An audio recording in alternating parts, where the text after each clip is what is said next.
Welcome to the 100 Master Coaches series featuring master coaches from around the world.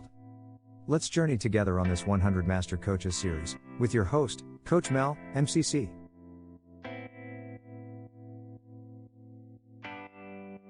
Today's master coach is Eva Hirsch Pontes.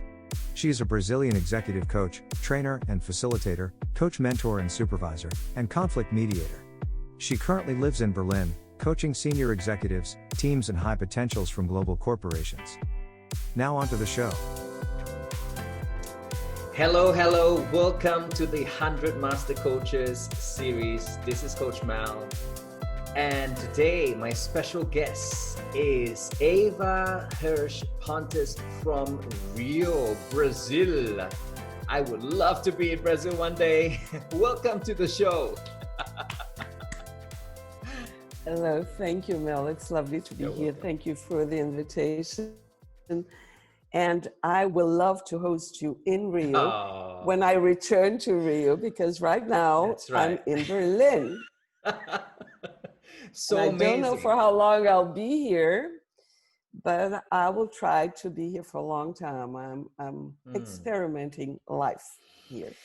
Yes. It's a life, an experiment by itself, right? It's so amazing. Life is so rich, and every day it's just a brand new chance to live it again.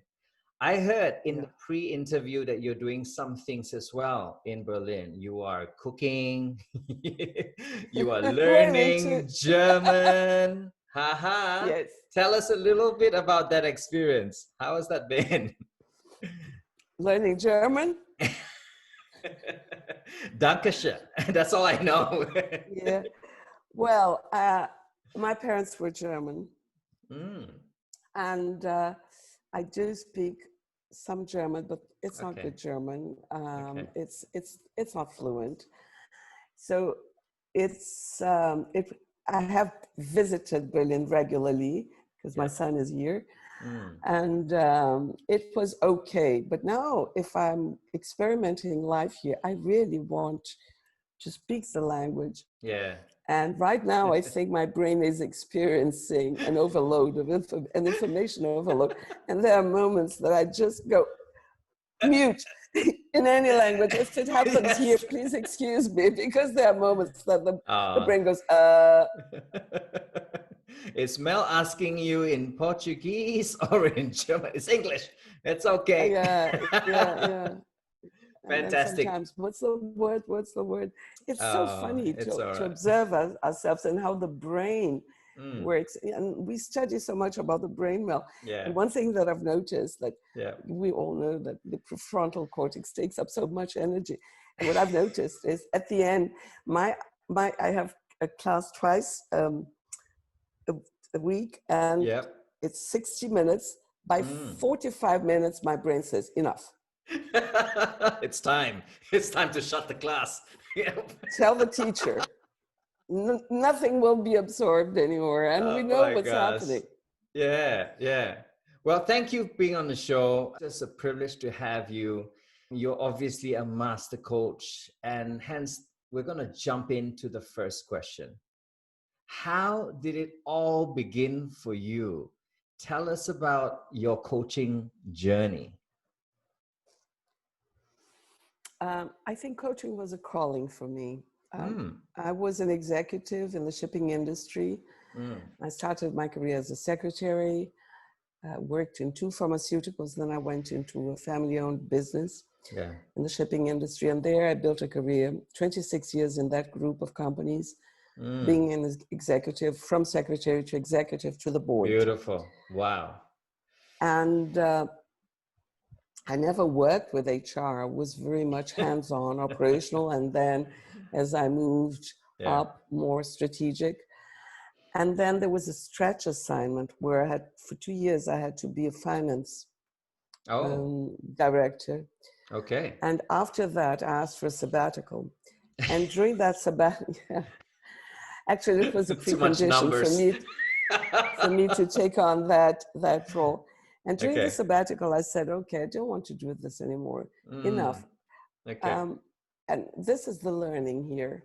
Yeah. Everything, it was a successful assignment, but everything that I did that worked was because of people, and everything that I did that didn't work was because of people.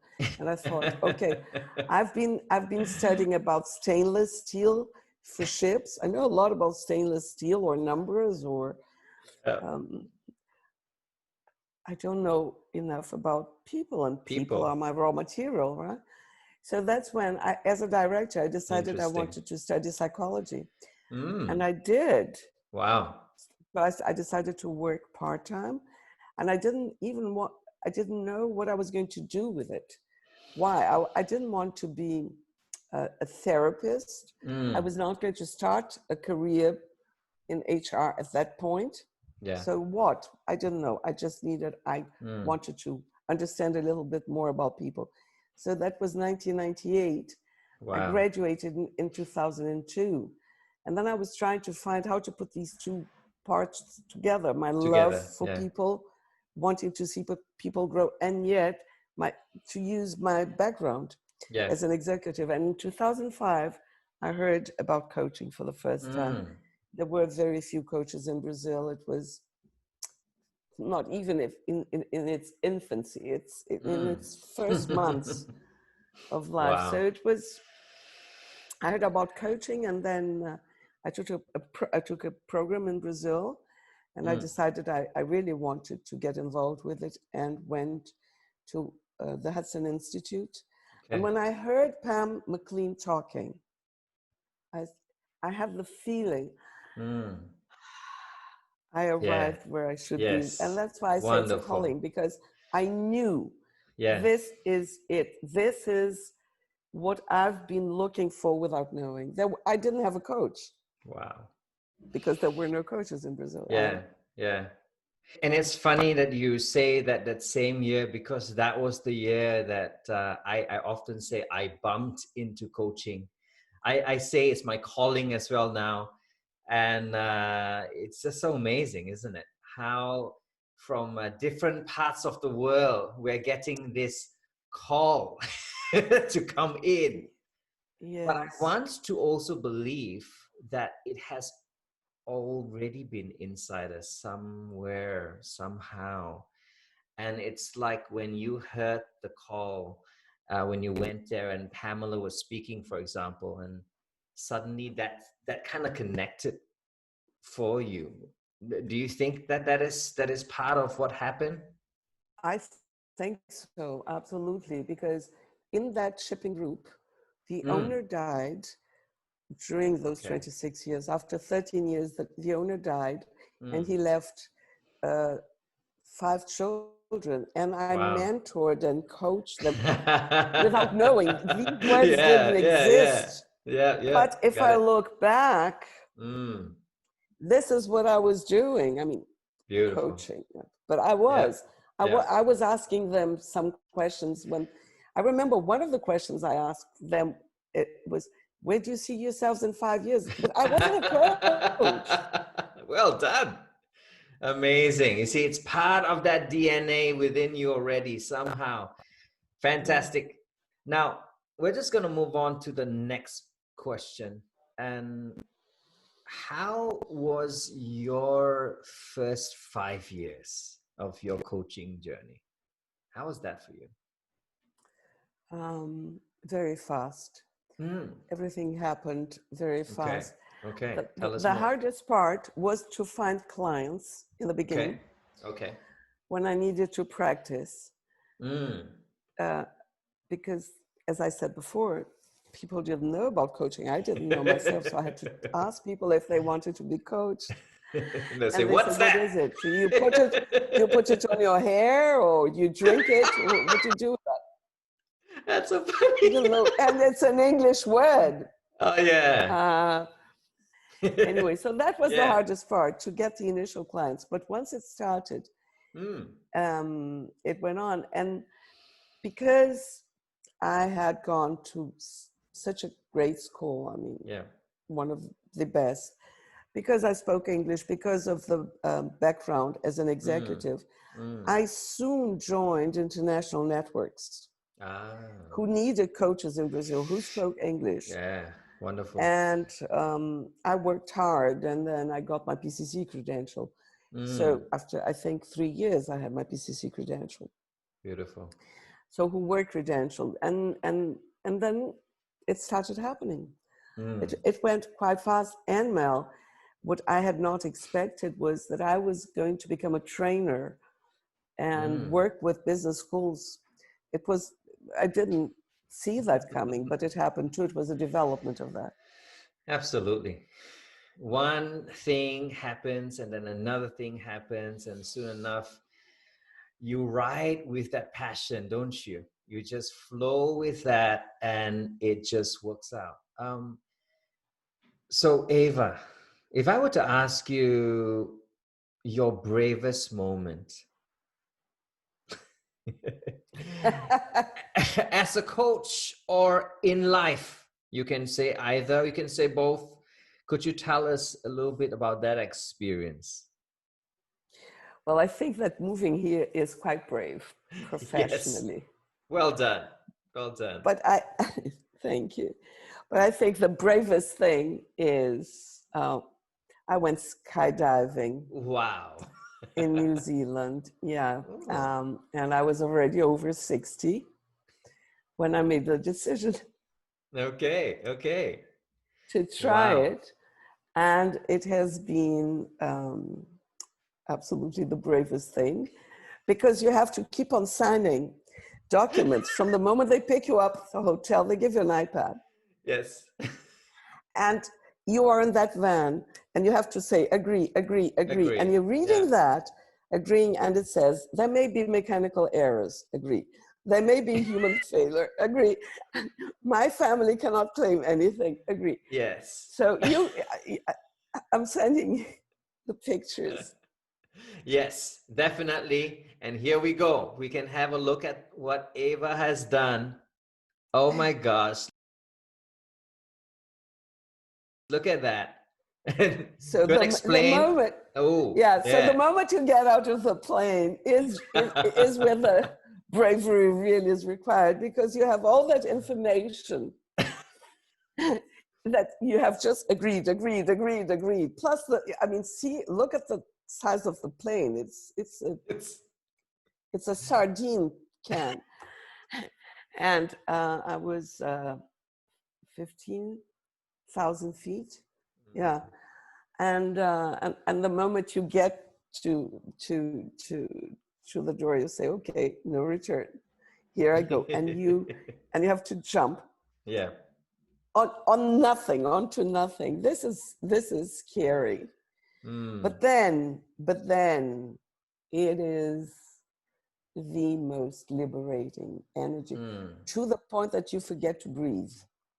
First, because there's all the wind, but also now I understand the meaning of breathtaking, because that's exactly what happens to you in that moment when you do. And then I think, for instance, moving here now, I draw on the courage I had to that moment. So if I did that, I can do this, So it has had, see me and the language now, a great impact on me personally and professionally. Yeah.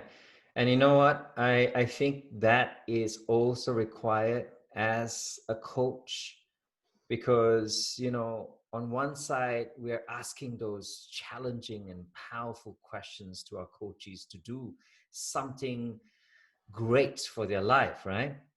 And then if we ourselves are not walking the brave talk, I think, I think that's a little bit of an inconsistency there. And that's why I love talking to coaches who are brave themselves, because we have to walk the talk. Wonderful. Yeah. We have to challenge ourselves and support ourselves, I think, just the same way we do with our clients. Over the last 15 years, Eva, I'm sure there were many, many insights.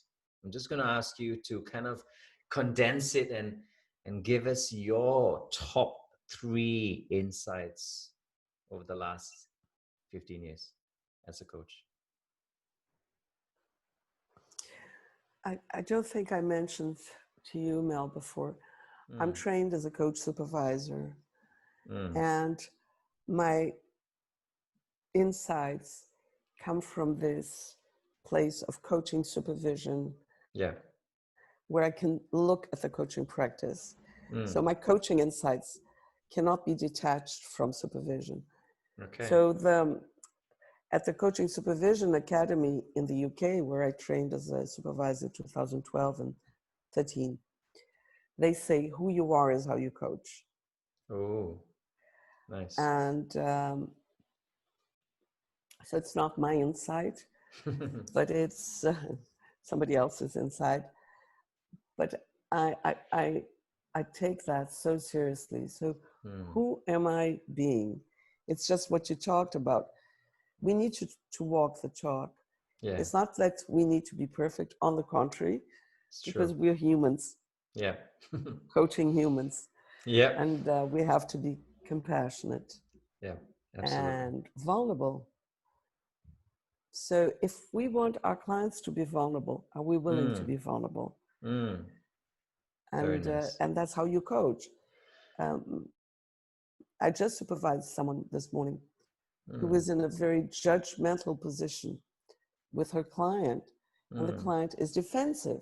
So if you are, as a coach, judgmental, which you're not, it's not okay to be, as we know. But if you are, and then what she realized is that she is judgmental in life. Yeah. And that's something that she needs to work because she's bringing it into every session. Yeah. That brings us to the second insight. That we all have a lot in our backpack. I have created the metaphor of a backpack. Yeah. Because I'm a very short lady, and I'm usually hit by people with their backpacks. They don't realize I'm there. That's funny. In planes, in the underground. Yeah, it happens a lot. So not so funny as well. Because you get hit all the time. Well, exactly. Especially as I was before the corona, I was traveling a lot. Yeah. So, but I created a metaphor when I'm talking about self as instrument. I say, okay, I one day, after being hit by, I don't know, 1,000 times, I don't know, I said, okay, I'm not going to get angry at this anymore. I'm going to learn from this. What can I learn from this situation? And it dawned on me that we all bring our backpacks with us into the session. Yeah. And as we move, and if we're not aware of the backpack, what impact are we causing in our clients? So we all have good stuff in the backpack and not so good stuff in the backpack. So yeah, that's so good. There's a lot in the backpack. That's another insight. So from time to time, we need to open up the backpack, make it empty, or lighter. Thank you for the reminder. I need to check on my backpack as well. Yeah. And the third insight is, because of these two probably, is the importance of the relationship. So I think that we underestimate the importance of contracting the relationship. When we do the contract, what we're contracting, I think, is the relationship. Yeah. So we really have to go into that. Well, how do you want to shape the relationship between us? Yeah. Because everything is brought to life relationally. That's the insight. Wow. So we really have to pay attention to the relational space that we create. And to do that, from the beginning, we need to be talking about it. So the word relationship, to me, is important. Wow, that's beautiful. So Eva, if you had a chance to do it all over again, right? 15 years, what would you do differently? Not 15 years, but perhaps 14, 13 years. Just after I graduated, I would already have engaged in coaching supervision because I know how it impacts the quality of my work as a coach, being supervised. And so examining my own backpack with the support and challenge of someone else. And it's not mentoring. But in the beginning, we are so, when we graduate, we just want to get it right. And it takes a long time to understand, it's not about getting it right. It's about the relationship. Yeah, so I think I would have understood this, or these insights might have come to me earlier. That's, I think, the only thing. I'm quite happy with the path. Wonderful, wonderful. Perhaps you want to just share with the audience a little bit about coaching supervision, just in case there are some who do not know what it is. Oh, thank you. Thank you for that. That's a great question. So think of supervision. Split the word. So it's not supervisor, the word supervisor, someone who's going to be supervising you, but it's a reflective practice. Wow, that's it's beautiful. A place for you to reflect on how your own material stuff, backpack, your own issues, your own style, how they impact your work as a coach. And it has three main functions. The function of helping you develop. The second function is to look at your work from an ethical point of view. It's amazing how many coaches sometimes cross ethical lines, which are not so obvious. Because we don't know what we don't know. Yeah, and the third is a restorative place. It's a place where the coach is listened to and can also be compassionate with themselves. So that's beautiful. So you have a different perspective from your whole work and the systems you're involved with. So in supervision, we're looking at each case or pattern from different angles. And then, of course, we can have a wider perspective and understanding of how we ourselves are impacting and being impacted in the systems. That's beautiful. That's beautiful. That supervision. That's the first time I heard anyone say that in that split version of that. And talking about vision, Eva, as we move into this fast-paced and especially changing world that we're going through, in your mind's eye, Eva, what do you think the future of coaching would look like?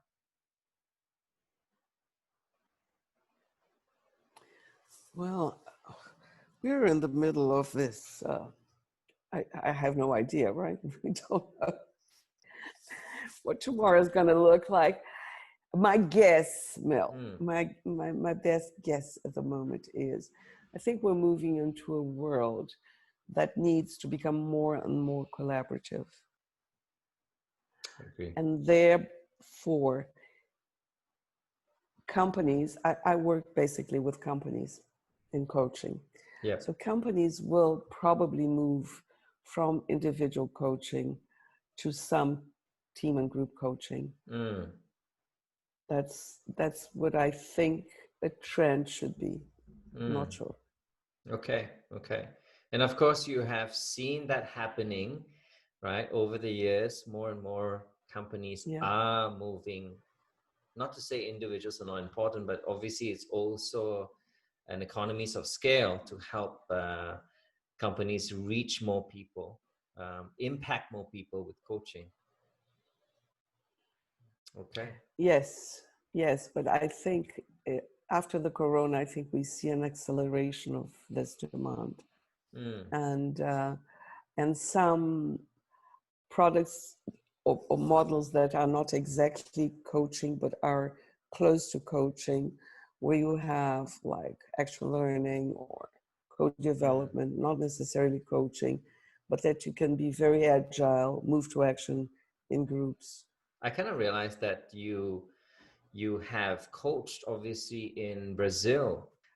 As you have moved from place to place, how different do you think coaching has been from a place like Brazil to obviously very modern Europe?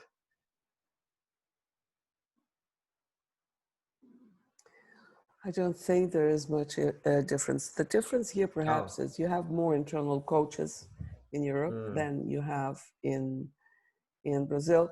That's one of the economy of scale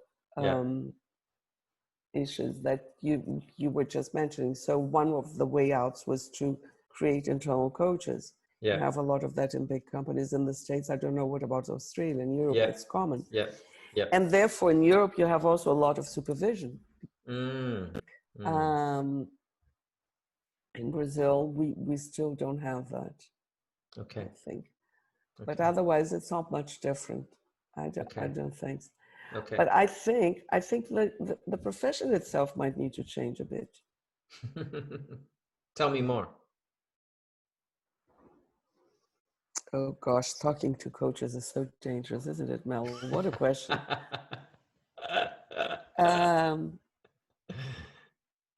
I'll tell you that as the pandemic started and I was coaching executives, there were moments where I didn't want to follow the client's agenda. And I can see you nodding. So have you been through that? Yeah. Because the difficult decisions that they have to be making. Won't go in detail, but well, in my case, not looking at the people, just saying, okay, need to reach my goals, and putting people at risk. So, and then you have an ethical dilemma. Yes. Yeah. Right. Absolutely. So we have to rethink what do we do in this situation? Because they're placing people at risk, you know. Yep. The difficult decisions still needs to be made. One way or another, there are many difficult decisions along the way. My take is I would rather have the client be with a coach than without. Absolutely. You know? Absolutely. But I know you like metaphors. Do we have time for a metaphor? Oh, yes, please. I love metaphors. You have never been to Berlin. But no. Berlin, the wall was not separating linearly Berlin. Okay. It was sort of a circle inside a circle. So when the wall came down, there was a piece between the two walls, east and west, that it was nowhere's land, nobody's land. It was empty. Yep. It had never been anything. It was just a place between the walls. There, in that place, there is a beautiful monument in Berlin. Beautiful. To all the victims, not necessarily Jews, all the victims of the Second World War. Yep. And it's underground. Wow. And on top, it's like tombs, how do you call them? Were you tombs, people? Yeah. Tombs in marble, but it's just an installation. They're not tombs. And down you have the monument. So it's nobody's land. And I think that this Corona time, we are there in this nobody's land. Yeah. And we will get, I don't know if it makes sense, but we have to rethink. Yes, I am with you. There are challenges. Yeah. It's not going back to what it was. Correct. So, correct. I don't know if even if the metaphor makes sense, but that's how I feel it. We are there in a limbo. It does. It does. And you know, sometimes it takes the place of the limbo to help us understand what's the next move or the next step or the next wave or the next place that we need to be heading towards. I have a client who has thankfully, on the flip side, made beautiful decisions. And on one, he announced it. He is the head of company, and he announced it to say that there will not be any headcount cuts. And we'll see to it that it is done in the most ethical way. Obviously, there needs to be some sort of shavings here and there. Obviously, there is different decisions that need to be made on who goes to work, who doesn't go to work, and who takes a break, and who, you know, voluntary, right? And through it all, they came out stronger. So it's just beautiful that I had the privilege to partner him to walk through that difficult place of limbo, as you have just mentioned, and yet come out different, right? Mm-hmm. Sometimes we can't just say come out better. It's not always better, but it's different. Yeah. So I think we have to notice it, be aware of, and question ourselves and learn and grow from this. Yeah. Eva, we've got 2 more questions to go. This question is, you as the master coach, what is your master wisdom, just one, for budding coaches coming into this wonderful industry called coaching? Oh, the credential is not a destination. Don't look at it. I like that. Yeah. Yeah. Why'd you like it? Oh my gosh. It's so authentic for you to say that. Here we are, 100 master coaches, right, on this show, and you say, you know, it's okay. And so with that, what is important, right? It's important to understand the journey, because it's a very humbling journey. I failed the first time. And I know so many great coaches who have failed the first time. Okay. Twice. There. Oh, twice. Yeah. See? There you are. It's all right. It's all right. So I think, and then it's not, okay, got it. No. That's right. The process of failing makes you understand, okay. Oh, yeah. Even when I get there, I won't get there, right? I will never get there. It's always, oh, yeah. Oh, that's beautiful. That's beautiful. So, because I have mentees who say, I want to get there.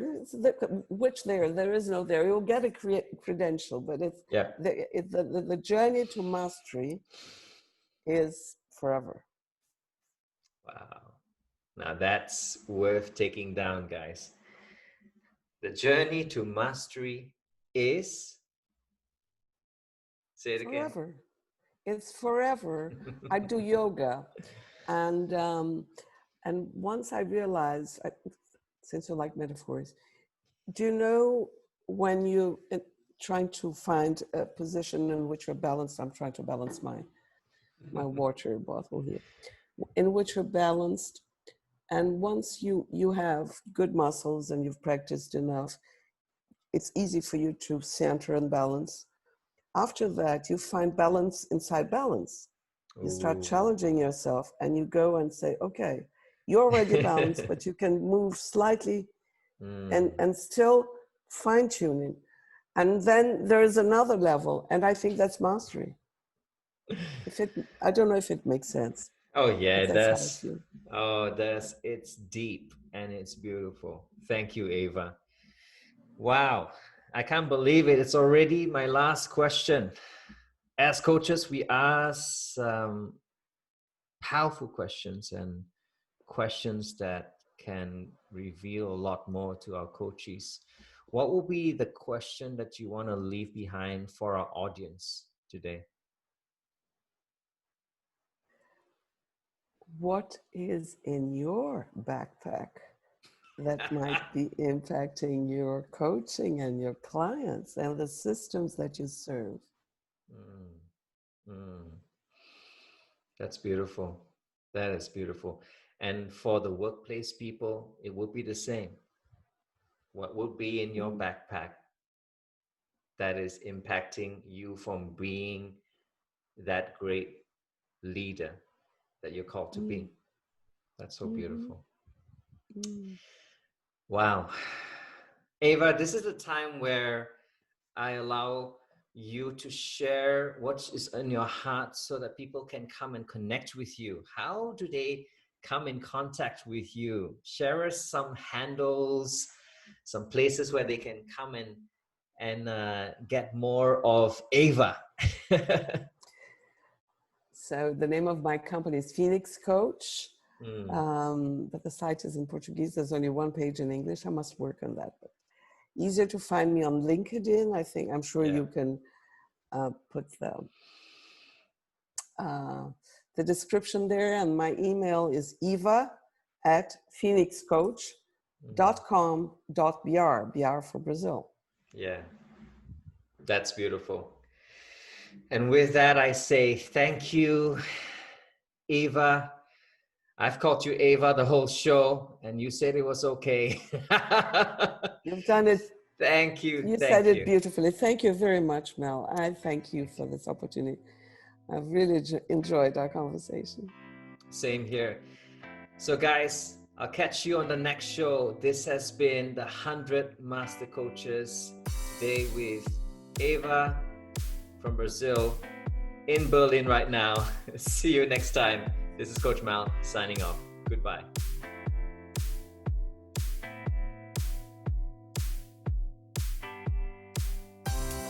You have been watching the 100 Master Coaches series with your host, Coach Mel, MCC. Brought to you by Catalyst Coach. www.catalystcoach.live. We will be right back with our next Master Coach on the 100 Master Coaches series.